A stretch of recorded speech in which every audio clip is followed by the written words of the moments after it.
Геометриядан 36-шы есепті түсіндіріп жіберейік. Ертеңгі сабақта шығаратын есебіміз АВС үшбұрышының ВД биссектрисасы жүргізілген дейді. АВС үшбұрышы В төбесінің биссектрисасы жүргізілген. Биссектриса дегеніміз В төбесіндегі бұрышты екіге бөледі, тең екіге бөледі.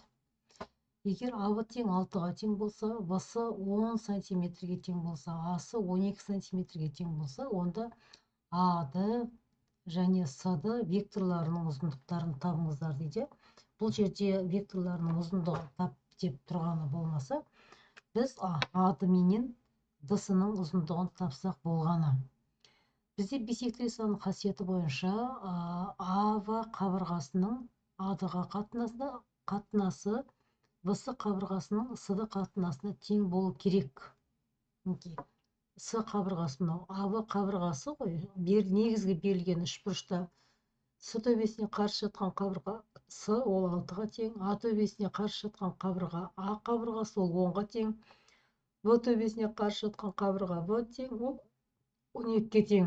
Енді біз биссектрисаның қасиетін жазып алдық. Оны мұнда былай да жазып қоюға болады. АВ қабырғасының АД-ға қатынасы, ВС-ның СД-ға қатынасы деп мынау биссектрисаның қасиетін жазып қойдық. Енді балалар бізге түсінетін жағдай. Мына жерде АВ-ның орнында 6 тұр, АД-ға қатынасы тең, ВС-ның орнына ВС-ның ұзындығы 10-ға тең, ол ДС-ға қатынасы.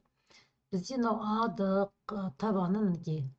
АД-ны биссектриса асы қабырғасын екіге бөлді ғой. Мынау АД-ны асыдан мынау үлкен асы қабырғасынан ДС-ны алып тастасақ, АД қалады.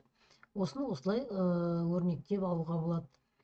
Енді біз мұндағы АД-ның орнына асы минус ДС деп жазамыз. Мынау асы минус ДС-ны алып келіп, мұндағы АД-ның орнына жазамыз. Сонда біздің теңдеуіміз 6 бөлу асы минус ДС тең 10 бөлу ДС шығады. Бұндағы мақсатымыз енді бізде 12 белгілі ғой. Асының орнына 12 қоюымызға болады. Өйткені есепте асының ұзындығы берілген. Енді пропорцияның қасиеті бойынша 6-ны ДС-ға көбейтеміз. 6 ДС тең 10-ды асыға көбейтеміз. 10 асы. 10-ды ДС-ға көбейтеміз. 10 ДС. 6 ДС тең 10 көбейту 12. 12 деген жаңа айтып өттім. Асы 12-ге тең. Есептің берілгенде Адан С-ға дейінгі арақашықтықты 12-ге деп берілген ұзындығын минус 10 ДС деп жазып аламыз. Сонда 6 ДС 6 мен 10-ны қосамыз. 16 ДС болады. Тең 120. Мен мына жерде барлығы жұп сандар болғандықтан 2-ге қысқартып жібердім. 6-ны 2-ге бөлдім. 3 ДС болды. 10-ды 2-ге бөлдім. 5 ДС болды. 120-ны 2-ге бөлдім. 60 ДС болды. Енді 8 ДС-ға 5 ДС-ны қоссақ, 8 ДС тең 60 болады. Тағы да 4-ге қысқартып жібердім. 8 4-ге бөлінеді, 2 ДС қалады. 60 4-ге бөлінеді, 15 қалады. Енді ДС-ны табу үшін 7,15-ті 2-ге бөлсек 7,5 болады. Сонда мына қабырғамыз ДС бізде 7,5 екен, 7,5 екен.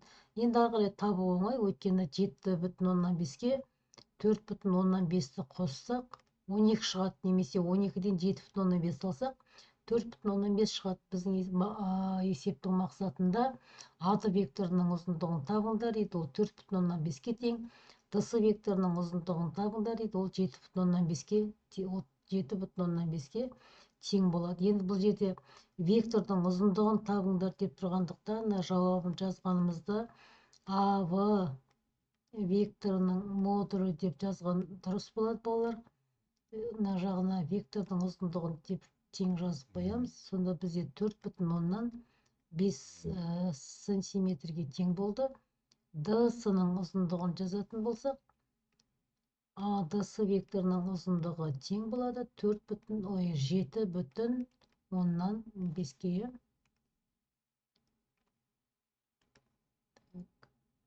7,5 сантиметрге тең болды. Биссектрисаның қасиетін қайталап айтып өтейін. Мына биссектриса болса, сәйкес қабырғаларының табан АВ-ның с-ға қатынасы в с-ның д-сыға қатынасы осылай үйренген жерің ыңғайлы.